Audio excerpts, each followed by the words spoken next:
Get ready for your family and friends this July 4th. Start with Lowe's and an LG InstaView refrigerator and range. And after the party, leave the cleanup to a new LG dishwasher. Right now, get up to $750 off with the purchase of qualifying major appliances.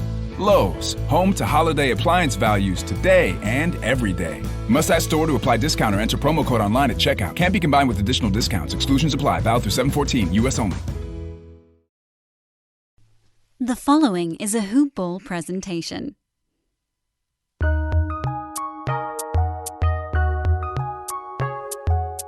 Welcome to the Fantasy NBA Today podcast.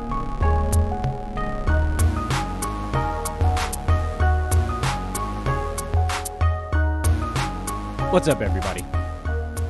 Something very serious we need to start the show with, and that is, for the last 2 days, I've forgotten to count how many off-season shows we're into now.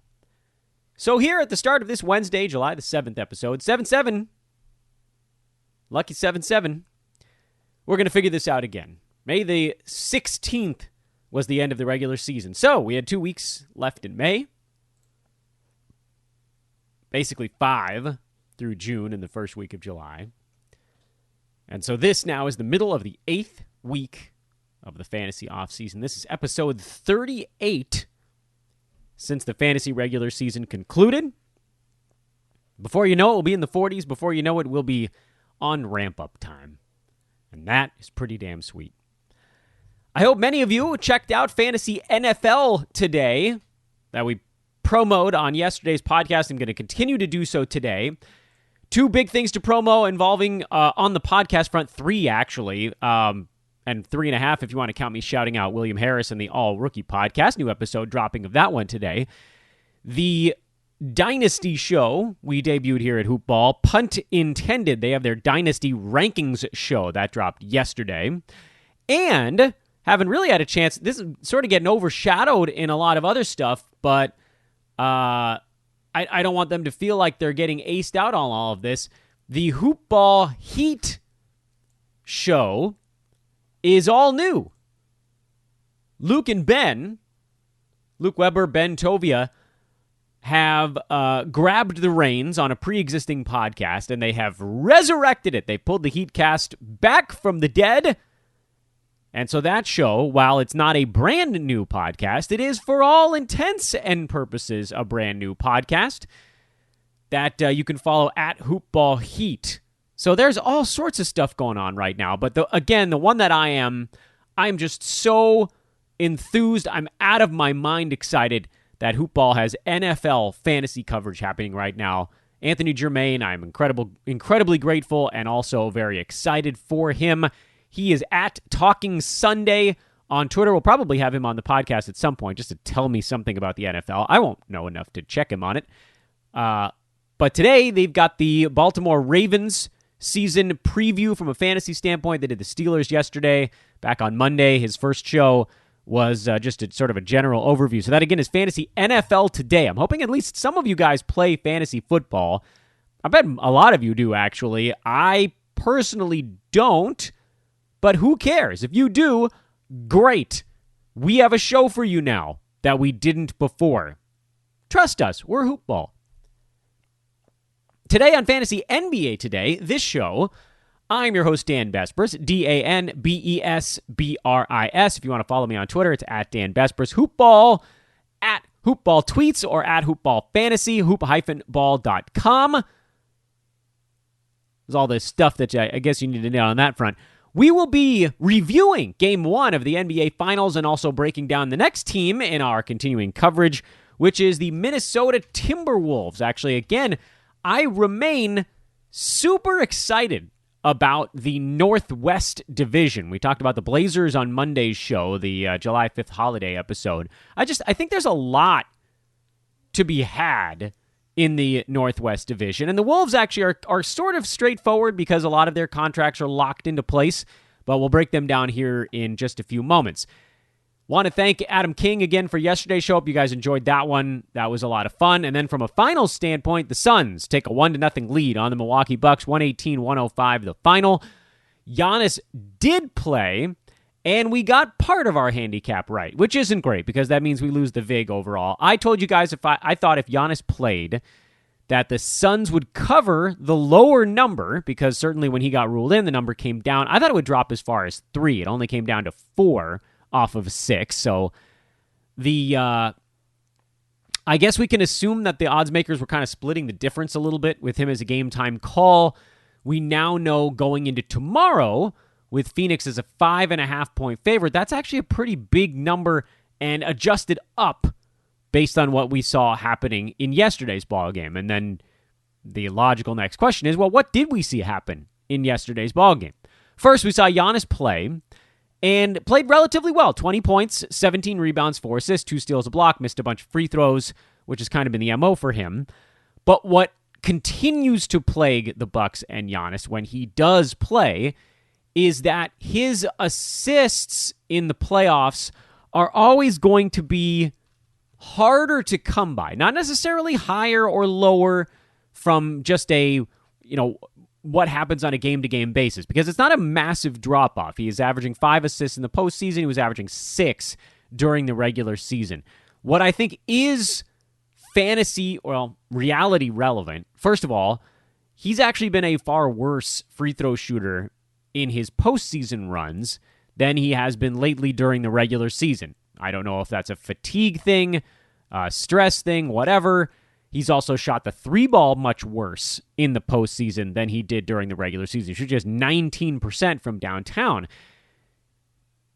And it's really rough because he's not being guarded out there. These are wide open 19%ers, which makes you feel like, okay, well, yes, there's probably a hot and cold element to it, but he's also basically abandoned the three-pointer, which is good and bad for what the Bucks are trying to do. It's good because if you're going to shoot 19%, please stop.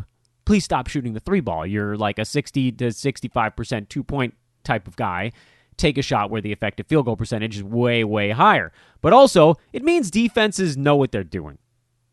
They've pushed him to the outside, and there are stretches where he takes what the defense gives him easily, and unfortunately, that's too easy.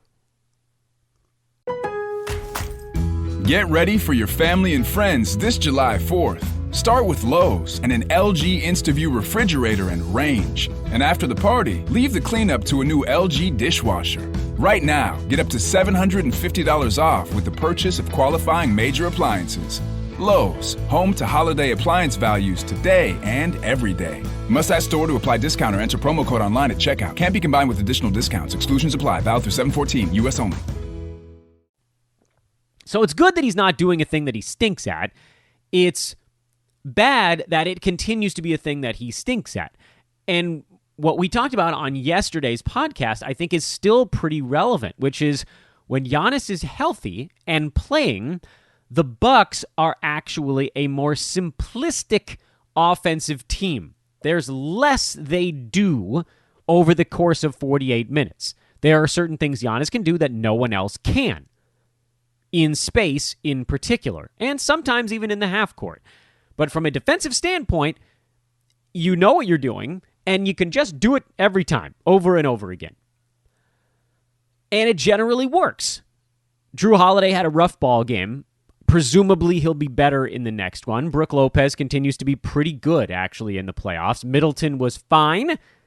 I wouldn't call him spectacular. He was pretty damn good. You'll take that.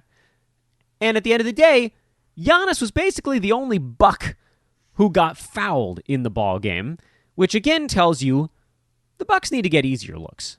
They got to get to the rim more often. Not easy when teams are packing the paint against you. Conversely, on the Phoenix side, they got pretty much what they wanted. Devin Booker was slowed down by a Bucks team that does actually have pretty good matchups for him. Drew Holiday is a terrific one-on-one defender, which is basically where Devin is most effective. He'll isolate people, and that's not a good matchup. Chris Middleton is a pretty damn good defender. Booker probably has a little bit of an edge there, but Middleton has size, so that's going to slow him down a little bit. As we also talked about on yesterday's podcast, nobody's slowing down Chris Paul. He's too damn smart. He's a step ahead. It's the Chris Paul, LeBron, Those are basically the guys in the NBA right now that are a step in front of everyone that they're playing against. They solve the other team. Nikola Jokic actually probably falls into that realm. Although his lack of speed makes it a little harder for him to do all the different things. As it turns out, Jokic is just sort of, there's just basically nothing you can do. He's going to get whatever shot he wants because he's a giant dude, and he'll get the ball generally where he wants because of pick and roll opportunities.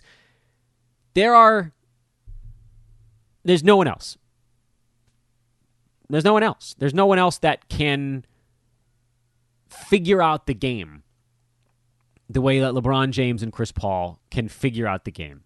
I know that Russell Westbrook and James Harden and Trae Young and Draymond Green, these guys all averaged more assists on the year than Paul and LeBron. That's not what I'm talking about here. I'm talking about just from a nuts and bolts who sees the game and can just solve it like a puzzle.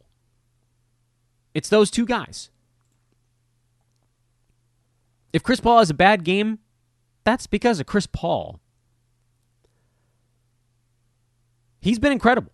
He really has. He's not the MVP from the regular season. I don't want to hear it. He has made his team a whole hell of a lot better, but he's not the MVP. He probably is of the postseason. I don't see how he isn't with as incredible as he's been after getting healthy towards the end of that first round.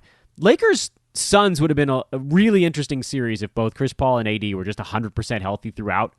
Because CP3 was not good for a couple of games, and then he seemed like he pretty much got better. Anthony Davis was never very good in that series. He had like one good game. LeBron wasn't fully healthy. That would have been a fun one. You almost had your Western Conference Finals in the first round, although if Kawhi was healthy, then that would have been a really good series also.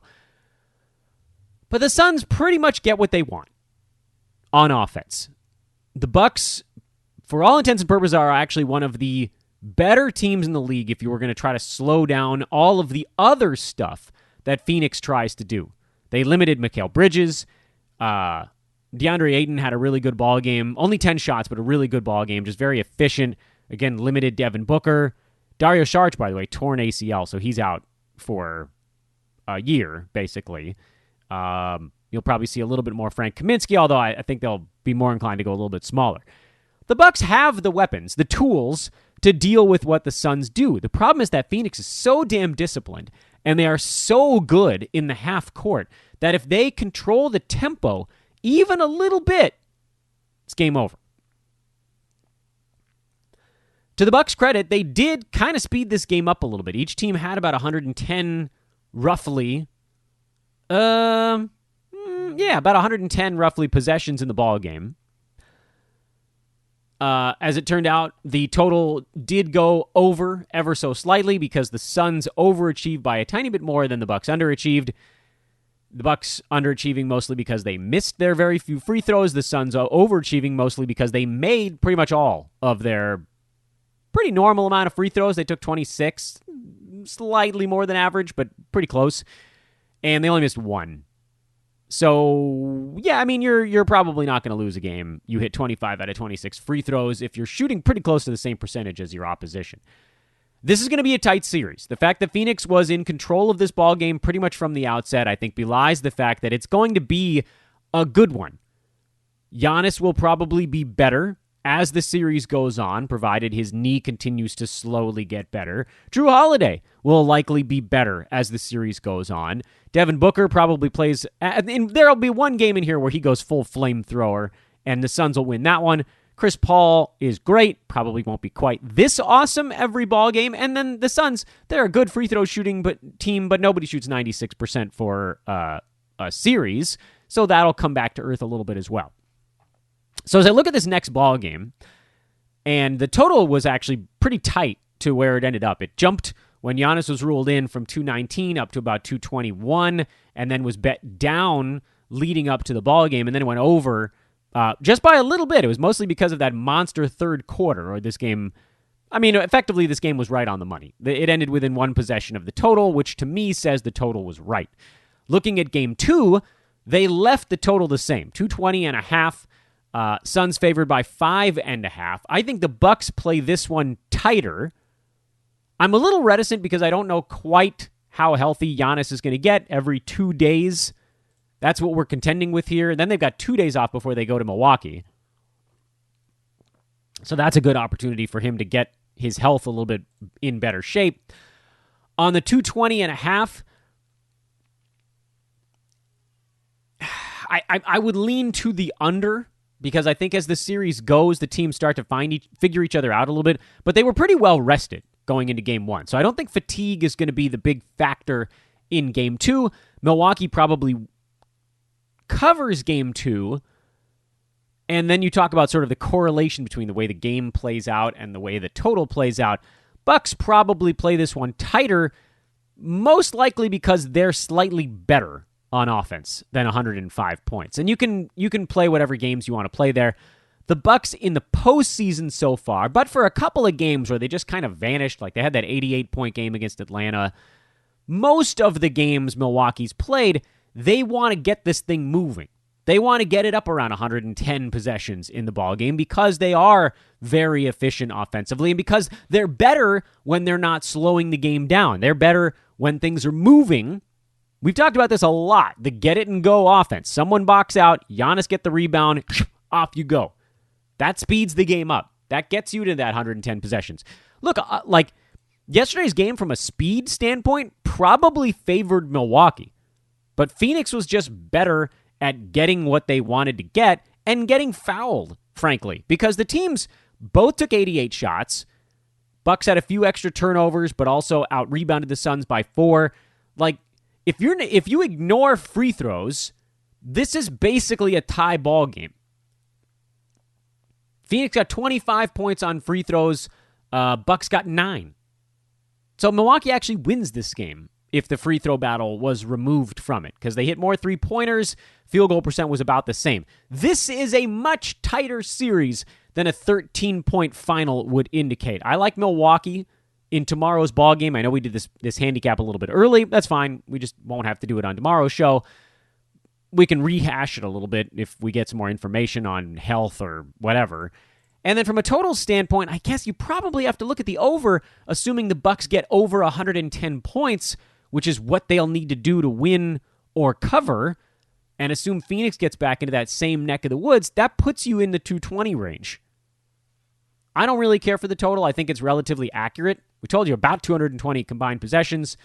220.5 is the number. If you think their offenses come to play slightly more than yesterday's ball game, you look at the over. So Bucks and over, I think, are tied together a little bit. But you know, what if Chris Paul just doesn't have as great a shooting night? All these things can happen. You bet on, when you're handicapping a game, you're betting on things that are more likely than not to occur. And Chris Paul is more likely than not to have a good ball game. I think the Bucks are more likely than not to play a little bit better offensively in Game 2, because the Suns aren't really going to do much against them that they haven't seen already. They might be a little better at it than, say, the Hawks. Slightly better personnel than the Nets, who actually were quite good at doing that stuff to Milwaukee. Nets had the better personnel, but didn't have the rim protection. The Hawks had the rim protection, but maybe not the best personnel. Suns probably have the best combination of them. So they have certainly the best shot of anybody we've seen so far, other than a healthy Brooklyn Nets team, of toppling Milwaukee, as we saw with their win yesterday, Phoenix did. But I don't think Milwaukee's seeing anything wildly new, just sort of different faces doing the same general stuff. So I think Milwaukee comes with a plan. I think they execute a little better. I think you see Giannis a little bit healthier every ball game. I lean to the Bucks in tomorrow's contest.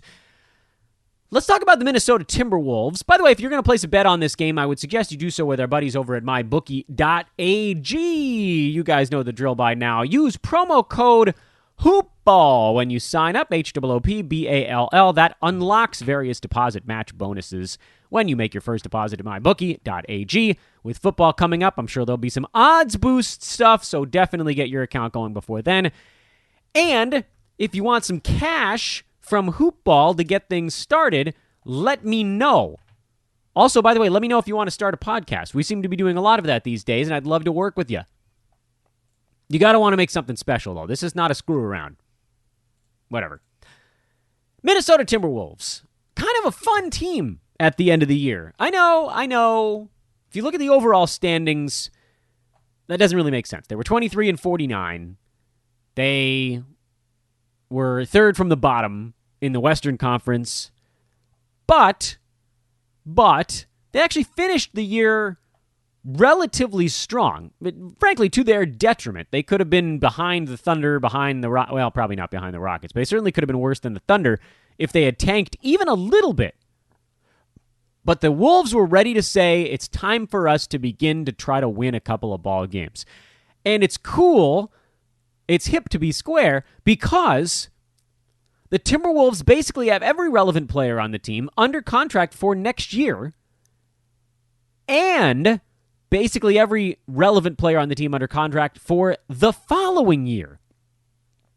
So the core of this Minnesota team is largely intact for multiple seasons yet to come.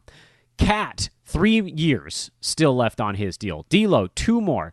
Beasley, 2 more and a team option. Anthony Edwards, who was a rookie this last year, so 1 more and then 2 team options. And if you want to go farther down the list, Jarrett Culver has a year and a team option left. Juancho Hernan-Gomez has a year and then a non-guaranteed additional year. Josh Okogie, 1 more year. Jaden McDaniels, a year and 2 team options. Jared Vanderbilt is off the books, as is the big boss. The boss man? What's his nickname? The boss, Ed Davis? I think that's Bruce Springsteen. He's off the books as well. But who really cares? The Wolves can go out and find a backup center if they have to. What's important for us, from a fantasy standpoint, is that the Wolves, we already know what they'll be doing next year. And it's great to know. First of all, I think it's very important to look at the last couple months of the season, namely like the last 6 to 8 weeks of basketball this year, something around their last 20 games or so. Over that stretch, Cat was number 32 on a per-game basis in 9 category leagues. 25 points, 10 boards, 5 assists, under a steal, half a block, 2.6 3-pointers, 47% from the field, 84% at the free throw line. Does that mean that Karl-Anthony Towns could potentially be a draft day value next year? Or was this a sign that with help around him, Cat might not be a top 5 guy anymore? Is that a possibility? 49% from the field for Cat is basically a career low. If you exclude a short postseason blitz, it's a career low for a regular season. Your follow-up question might be, Dan, did he take more 3-pointers? No. He actually took 1.5 fewer 3-pointers this year than last season. His number of shots will likely be lower with a healthy D'Angelo Russell and a healthy Anthony Edwards and a healthy Malik Beasley.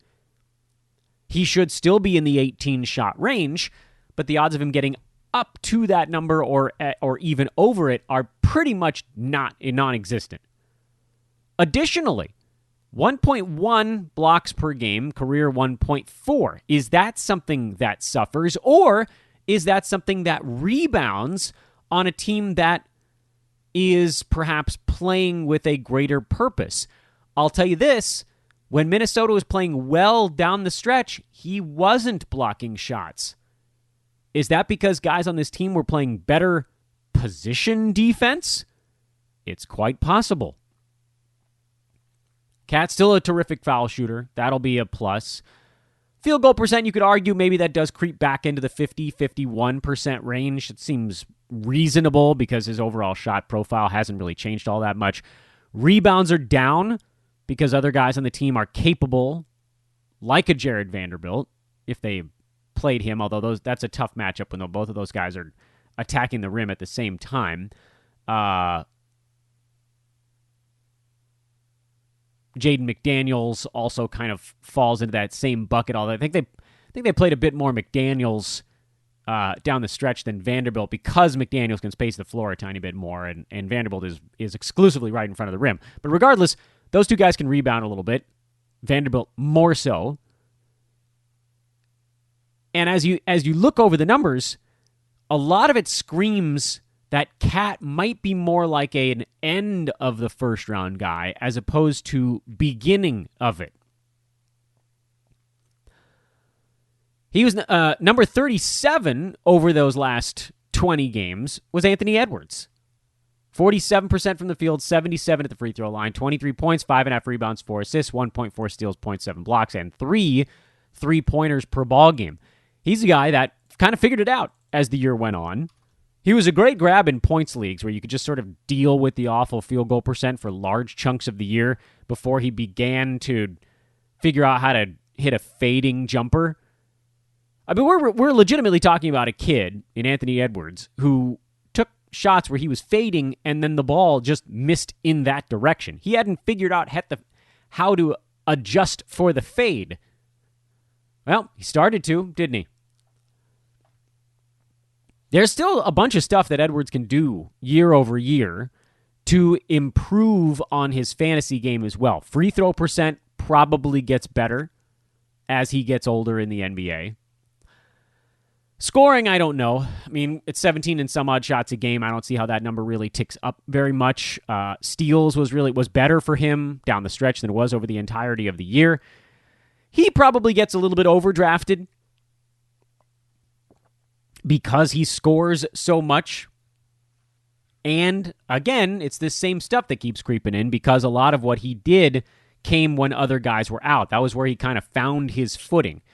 When this team is fully healthy, he's probably, like Cat, going to be somewhere between 16 and 18 shots per ball game. Over the last 20 games, number 103 was Ricky Rubio, although, again, worth noting that D'Angelo Russell was not ramped up to full speed over that stretch. I am not touching Ricky Rubio with a 10-foot pole this coming year, even though they may play Rubio and D'Lo at the same time. There's just not enough there. And if you really want to pare down to the very end of the regular season, when D'Angelo Russell was playing 31 minutes a game, that last 2 weeks, Rubio was just outside the top 100 there as well. There's just not enough. There's not enough, as our founder Brewski likes to say, there's just not enough meat on that bone. We'll come back to D'Angelo Russell in just a moment. I want to talk about the peripheral guys for a minute.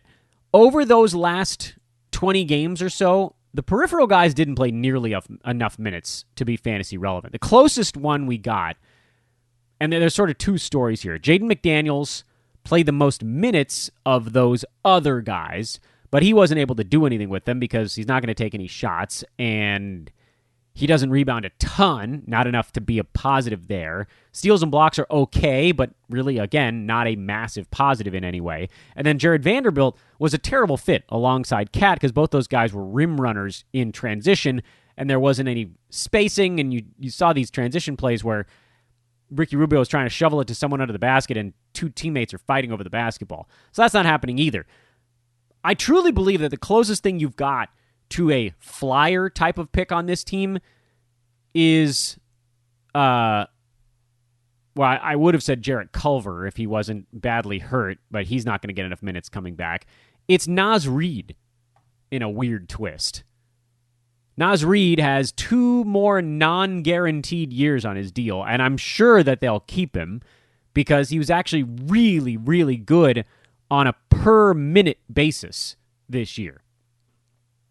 He was inside the top 200 at only about 19 minutes a game. It's certainly not Nerlens Noel or Rashawn Holmes level good, but those rare games where Naz Reid saw a few extra minutes, you could see the outlines of a guy where if Cat misses a game here and there and Reid gets 26, 27 minutes, even for a couple of days, he's fantasy relevant, but not a guy you need to be drafting. And the last name I want to talk about is D'Angelo Russell.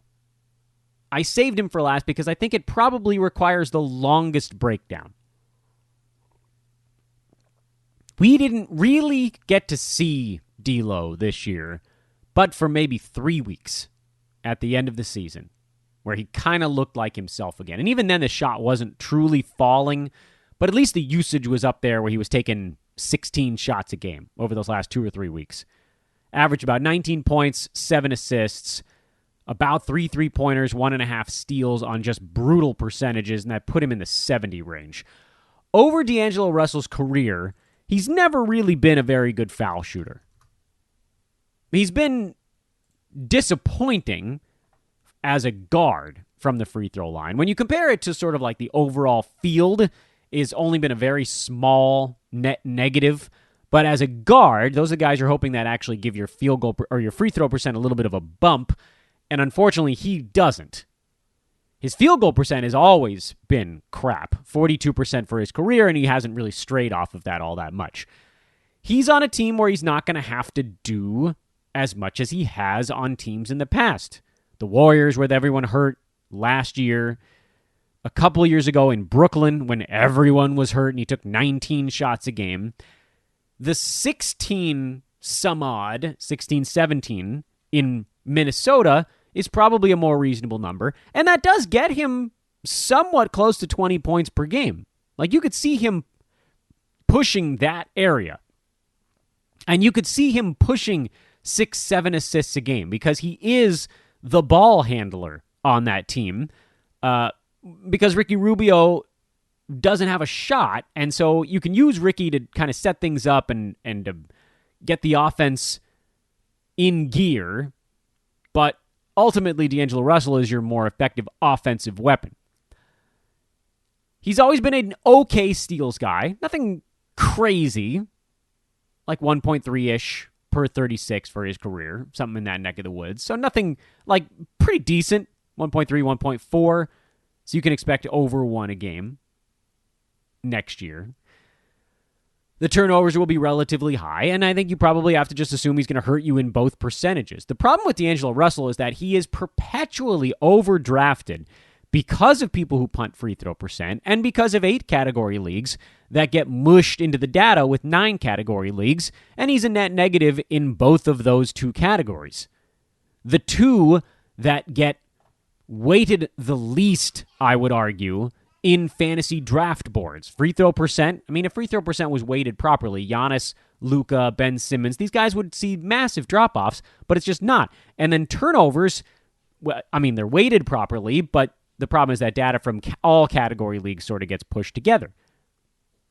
So as much as D'Angelo Russell had a down season, and all of those indicators would say, well, like, he was terrible for most of the year, he looked okay for the last 2 or 3 weeks, people that drafted him are going to be annoyed, he's probably still going to be overdrafted because he scores and assists and because people don't care that he hurts your free throw percent and your total turnover number.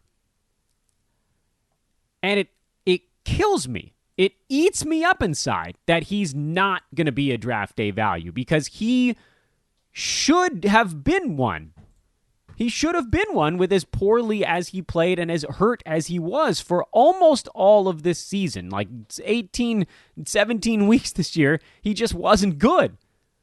But he's a point guard who scores and assists, and he's bad in the categories that nobody pays attention to. He could be terrible year after year after year, and no one would care. I need to come up with a name for this phenomenon. I don't have one, but it might get named after D'Lo because he doesn't have the superstar power of a Giannis or a Luka to overwhelm some of the bad stuff he's doing. What does it all mean? What does it all mean, man? We got to put it all together here with Minnesota, and what it all means is that, well, we didn't even talk about Malik Beasley, who, honestly, I would basically avoid Beasley. I know that sucks because he was number 89 this year. But he did almost all of his damage while D'Angelo Russell was out and before Anthony Edwards had his footing. So Beasley, who took 16 points, shoot 2 shots per game this year, that number's going to take a pretty significant nosedive, probably down to like 14. And if his shots go down by 15%, his value pretty much across the board goes down by 15% because his value is tied up in scoring, threes, free throw percent. You lose all 3 of those things as his number of shots and attempts goes down. Rebounds, assists, all of that stuff. Probably, maybe rebounds stays relatively steady. But assists probably goes down maybe a little bit, Not much. He's only at 2.4, but every little bit matters. I don't think Beasley finishes next year inside the top 100 on a per-game basis. And on top of all of this other stuff, D'Lo, not durable. Rubio, not durable. Beasley, probably durable, but we don't even really know. Anthony Edwards, probably durable because he's so damn young, but so much hype that there's no way he's a draft day value. What does that leave us? That leaves us with the outside possibility that Karl Anthony Towns falls in drafts enough that he ends up where he probably should be anyway on a team that has other talent around him, which is top 10 instead of top 3. Maybe more like top 8. 10 might be a little bit too lenient with the rankings there. But I don't think he's top 3 anymore, and I don't think that there's really much of a chance he ends up in the top 3. I do think that he's more durable this coming season. I think we see Cat sort of bounce back to the way he used to be. COVID was obviously just such a massive, massive weight emotionally on Cat. He's been dinged up physically. It was a double whammy. He's probably due for a better performance next year, especially on a team that's actually going to be trying to make a run at the 8th seed in the Western Conference. Whether they get there or not is anybody's guess. They probably won't. But they're going to try. They're going to try for more than the first 3 weeks next year, provided they don't lose Cat for the middle half of the season again. I can't believe that that's it. But I almost don't see anyone else on this roster that has a chance to get underdrafted. I wish it was D'Angelo Russell, but it won't be. It definitely won't be Anthony Edwards. Beasley's value takes a nosedive, so he'll probably get overdrafted. So where does that leave us? Leaves us with maybe Cat falls to like 8 or 9, and then you probably just have to take him. But he probably also doesn't, because he's still Cat, and because people are going to look at last year and not realize that a lot of his drop-off was usage-related. A lot of it was also blocks-related. When a guy averaging 1.2 blocks per game, that gets cut in half, that's a really big deal. In a full season, that's basically like 40 blocks off the ledger. That's huge. We need 40 blocks. Go back to your Roto League and figure out where you'd be if you had 40 blocks more or less at the end of your season. It probably shifts you by 2 to 3 points in each direction. That's a big deal. But also, 17.5 shots for Cat this year, 10.5 rebounds. All of this stuff is at risk of falling off. So as much as I love a bunch of Trailblazers on our Monday show, guys that are perennially underdrafted, I think the Wolves are going to have a bunch of guys that are overdrafted this coming year. Bum, bum, bum, bum, bum. And maybe some of them will suck enough where next season, 2022 to 23, they will be post-hype guys. Like maybe Anthony Edwards takes a step back. I doubt it, but maybe. But probably not. He's just going to get drafted super high, probably every year for the next 15 seasons. Get used to it. I am Dan Bespers for Fantasy NBA Today. We'll continue our looping tour of the Northwest with, I think, Denver? I think Denver is the next northernmost team as we sort of I'm picturing the map of the U.S. in my head. I don't know if I'm even getting it right, but I went from Portland and I cut across the northern edges to Minnesota. Now we'll kind of come back down southwest a little bit to Denver, then Utah, then OKC. We'll turn this thing into a weird little, it's almost like a question mark shape, tipped. Check out all of our new podcasts, everybody. You guys will be happy you did. Follow me on Twitter at Dan Bespers. Hit me up if you have any questions. If you're signing up for MyBookie or want to start a podcast. This is a Hoopball presentation. Back at you tomorrow. So long.